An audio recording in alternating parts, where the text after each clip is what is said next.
CR Patil ने कहा 2004 से 2014 तक देश की आर्थिक स्थिति खराब थी। अब देश हर मोर्चे पर प्रगति की राह पर है। सूरत में लोकसभा चुनाव से पहले राजनीति धीरे धीरे गर्माती जा रही है। जनता के बीच वोट मांगने जाने से पहले मोदी सरकार ने हर तरह की तैयारी कर ली है। सरकार ने लोकसभा में श्वेत पत्र पेश कर एक बार फिर विपक्ष पर निशाना साधा है।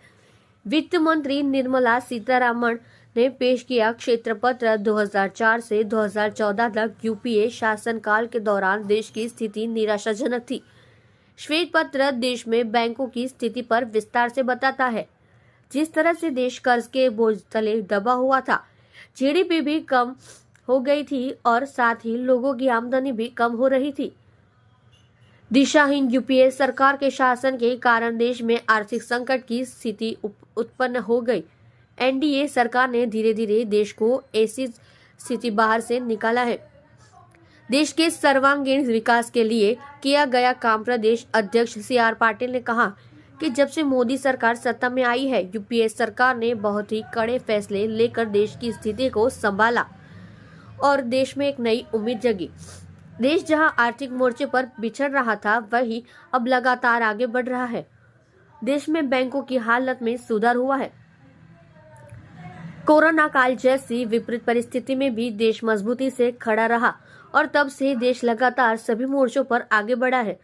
मोदी सरकार ने देश में युवाओं, महिलाओं और गरीबों के लिए कई योजनाएं लागू की, जिनका लाभ आज देश की जनता को मिल रहा है।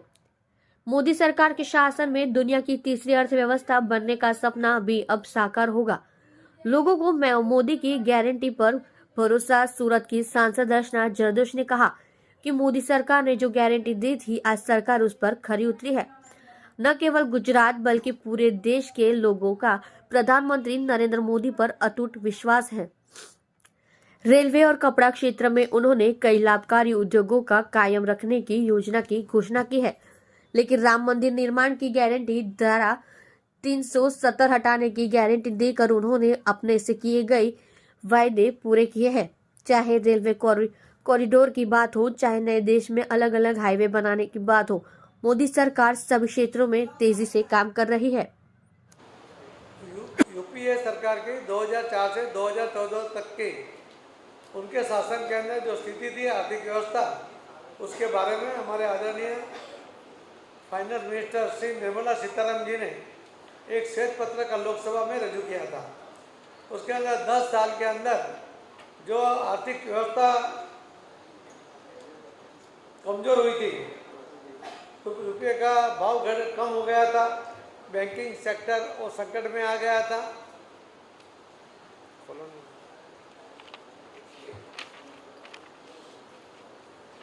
विदेशी मुद्रा का भंडार वो कम हो गया था। बहुत बड़ा लोन और लिया गया था यूपीए सरकार में। राजस्व का खोटा दुरुपयोग हुआ था। श्वेत पत्र अनुसार यूपीए सरकार के आर्थिक गतिविधियों की सुविधाजन्य बनाने में वो निष्फल रही थी और उसकी जगह पर यूपीए सरकार ने मुश्किलें पैदा कर दी थी। जो अर्थव्यवस्था शांत होने लगी थी, उसको वाजपेयी जी के नेतृत्व की जो एनडीए सरकार थी, उन्होंने जो डेवलपमेंट किया था, उसका विलंबित प्रभाव और अनुकूल वैश्विक परिस्थिति का भी उनको लाभ मिलने के बावजूद इतनी खराब स्थिति हुई थी। उच्च राजकीय नुकसान, बड़े खाता का 5 वर्षों में 2 अंकों की महंगाई, ऐसी स्थिति यहाँ पर सृजन हुई थी। भारतीय जनमानस के ऊपर उसकी बहुत बड़ी नेगेटिव इफेक्ट हुई थी। उनके पॉकेट के ऊपर उसके वजह से नुकसान भी हुआ था। कांग्रेस सरकार में जो हाईवे बनाने की स्थिति थी, वो रोज की सिर्फ 12 किलोमीटर बन रही थी।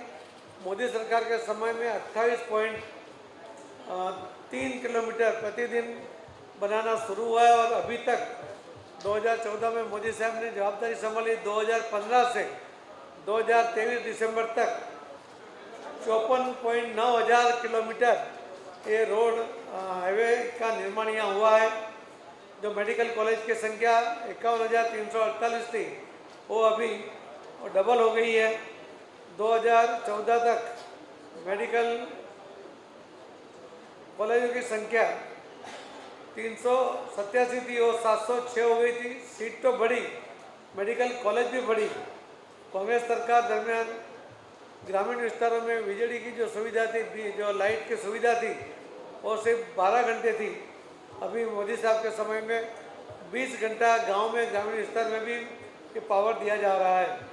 कांग्रेस के साथ अगर हम उसको देखते हैं तो एनडीए सरकार में 2005 से 2014 तक 25.5 हजार किलोमीटर मार्ग का तो निर्माण हुआ था, जो हमने बताया कि वो अभी 54.9 किलोमीटर, 1000 किलोमीटर का हुआ है। कांग्रेस सरकार में 2014 तक जो बीज उत्पादन 85